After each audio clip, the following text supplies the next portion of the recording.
ઉકાઈથી સોનગઢ સુધી ગુંજ્યો હર હર મહાદેવનો જય ઘોષ। પવિત્ર શ્રાવણ માસના બીજા સોમવારે સોનગઢમાં હિન્દુ ઉત્સવ સમિતિ, વિશ્વ હિન્દુ પરિષદ અને સમગ્ર હિન્દુ સમાજ દ્વારા ભવ્ય કાવડ યાત્રાનું આયોજન કરવામાં આવ્યું। ઉકાઈના મુક્તેશ્વર મહાદેવ મંદિરેથી તાપી નદીનું પવિત્ર જળ લઈ કાવડિયાઓ 14 કિલોમીટરનું અંતર કાપી સોનગઢના નર્મદેશ્વર મહાદેવ મંદિર પહોંચ્યા।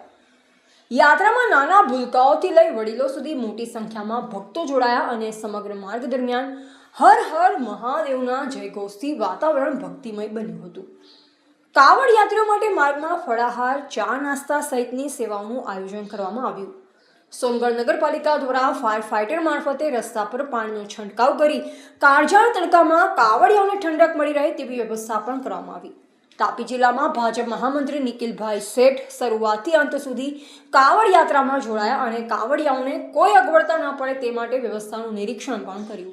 સોનગઢ ઉકાઈ ઉચ્છલ પ્રેસ ક્લબના પત્રકારો પણ કાવડ યાત્રામાં જોડાયા।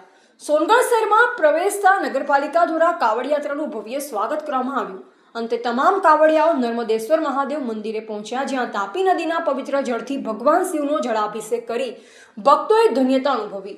શ્રદ્ધા, સેવા અને ભક્તિના સંગમ સાથે ભવ્ય કાવડ યાત્રાનું શાંતિપૂર્ણ રીતે સમાપન થયું। રિપોર્ટર મનીષ જ્ઞાનચંદાની, તાપી।